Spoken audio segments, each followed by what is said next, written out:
नमस्कार मित्रांनो. आज आपल्यामध्ये मधुमेह तज्ञ म्हणून ओळखले जाणारे श्री लक्ष्मण गोसावी सर आलेले आहेत. ते आपल्याला मधुमेहाबद्दल एक छानशी माहिती देणार आहेत. मधुमेह म्हटलं तर सर्वात महत्त्वाचा आणि सर्वात पहिला प्रश्न येणारा जो आहे, तो कोणता येतो, की मधुमेह कसा होतो? नमस्कार मित्रांनो. मी लक्ष्मण गोसावी, समर्थ सोशल फाउंडेशन, कोल्हापूर या मार्फत मी मधुमेह आणि नशामुक्ती या विषयावर काम करतो. खरं तर मीच माझा अपघात झाला या 1998 साली. त्यावेळेस मला मधुमेह आहे हे समजलं आणि तेव्हापासून मी ह्या आजाराने ग्रस्त होतो. तर याच्यावर मी स्वतःच मधुमेही आहे आणि ह्या मधुमेह असताना मग मी ह्या मधुमेहातून कसं बाहेर पडायचं? तर ॲलोपॅथीच्याही अनेक औषधी मी घेतल्या आणि ते घेत असतानाच मी आयुर्वेदिक औषधाच्या शोधात होतो, जेणेकरून ॲलोपॅथी औषधाचा शरीरावर वाईट परिणाम होतो, साइड इफेक्ट होतात. त्यामुळं आयुर्वेदिक औषध आपल्याला मिळाले तर चांगलं होईल आणि मी अनेक आयुर्वेदिक औषधांचा वापर केला.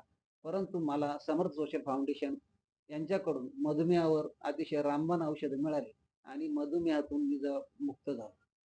तर हा मधुमेह कसा होतो? तर मधुमेह म्हणजे आपण घेत घेत असलेल्या आहारामधून जी साखर आपल्या रक्तात जाते, म्हणजे साखर आपल्या ऊर्जेमध्ये रूपांतरित होण्याच्या ऐवजी ती रक्तात मिसळते आणि मग आपल्याला मधुमेहाला सुरुवात होते. म्हणजे त्या रक्तात मिसळणारी साखर आपलं रक्त घट्ट होतं आणि त्याच्यामुळं आपलं शरीराला थकवा येणं, पायाची जळजळ होणं किंवा अ, आपल्या शरीरामध्ये अनेक प्रकारच्या इतर व्याधी निर्माण होतात किंवा अनेक प्रकारचे जे आजार निर्माण होतात त्याला मूळ कारणीभूत मधुमेह राहतो. तर हा मधुमेह आपल्याला आपला आहार विहार, आपल्या झोपण्याच्या वेळा, आपण आहारामध्ये काय घेतो, आपण व्यायाम करतो का, आपल्या शरीराला त्या पद्धतीने व्यायाम देतो का, ते जर आपण देत नसू तर आपण मधुमेहाला निश्चित बळी पडतो.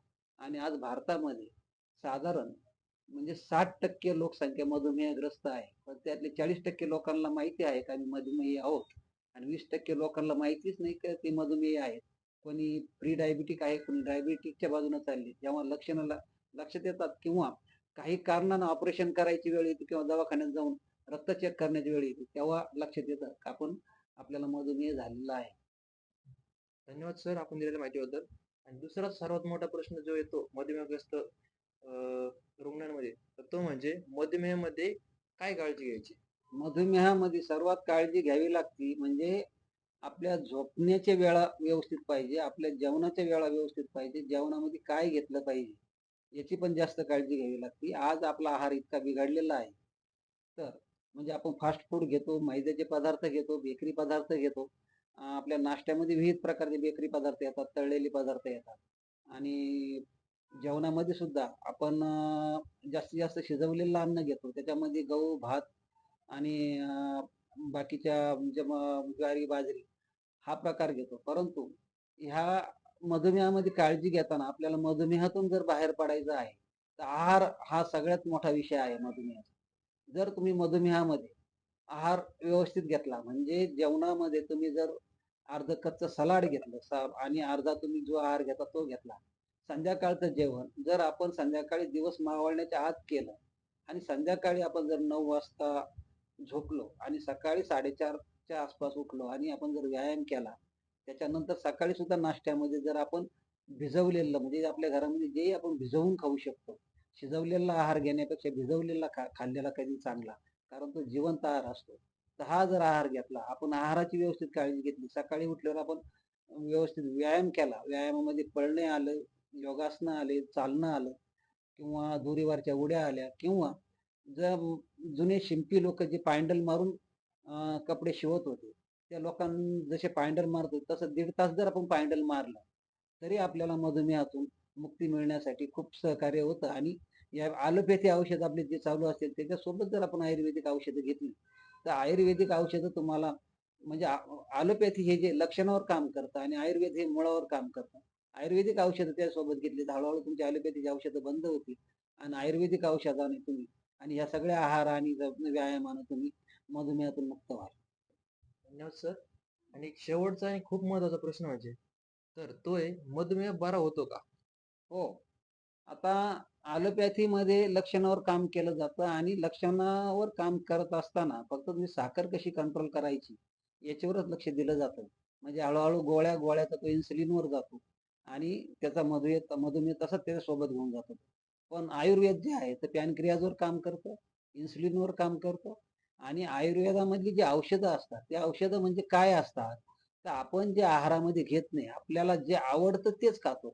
जे आवडत नाही ते खात नाही आणि मग ते जे आवडत नाही तेच औषधाच्या रूपाने येतं आणि तेच औषधं म्हणजे आयुर्वेद आहे आणि ते जर पोषणद्रव्य, मूलद्रव्य आपल्या शरीराला मिळाली, तर आपण निश्चितच त्याच्यातून मधुमेहातून मुक्त होतो. त्याच्यासाठी आयुर्वेदाची औषध प्रणाली वापरली पाहिजे. त्याच्यासाठी आपण योग्य व्यायाम केला पाहिजे आणि मगाशी सांगितल्याप्रमाणे योग्य आहार घेतला पाहिजे आणि योग्य वेळी झोपलं पाहिजे, योग्य वेळी उठलं पाहिजे. नैसर्गिक जीवनशैली आपण अंगीकारली पाहिजे. कारण हे प्राणी नैसर्गिक जीवनशैली अंगीकारतात. ते दिवस मावळल्यावर काही खात नाही. ते अनवाणी चालतात. जर आपण 2 किलोमीटर अनवाणी चाललो, तरी सुद्धा आपण मधुमेहातून मुक्त होऊ शकतो. अनवाणी चालणं, नैसर्गिक खाद्य म्हणजे जिवंत आहार घेणं. सगळे प्राणी शाकाहारी असो किंवा मांसाहारी असो, ते जिवंत आहार घेतात. वाघ वाघ सुद्धा एखादा प्राणी जिवंत मारून खातो किंवा गाई, म्हशी हे उगवलेलं गवत, घास, पाला जे हा जिवंत आहार घेतात. आपणच मात्र काय करतो, तर जिवंत असलेला आहार आपण शिजवून त्याला मारून खातो आणि ते आपल्या शरीराला खास त्याचा तितका उपयोग होत नाही. त्यामुळं आहारामधल्या जर गोष्टी विचार केला, तर पहिला आहार आहे कच्चा, दुसरा आहार आहे सुकवलेला म्हणजे आपण ड्रायफ्रुट्स वगैरे म्हणतो, म्हणजे तोही मूळच आहार असतो. नंतर येतो भिजवलेला आणि चौथा आहार आहे शिजवलेला. तर हा चौथा जो शिजवलेला आहार आहे, तो आपण पहिला घेतो आणि बाकी पहिले तिन्ही आहार आपण विसरलो आणि त्यामुळं आज आपण मधुमेही होतो. जर आपण ही आहार प्रणाली अशा पद्धतीने चालू केली तर आपण आणि औषध प्रणाली व्यवस्थित घेतली, व्यायाम व्यवस्थित केला, तर आपण निश्चितच मधुमेहातून मुक्त होतो, याची मी तुम्हाला खात्री. धन्यवाद सर, खूप चांगली माहिती दिली तुम्ही. थँक्यू. धन्यवाद.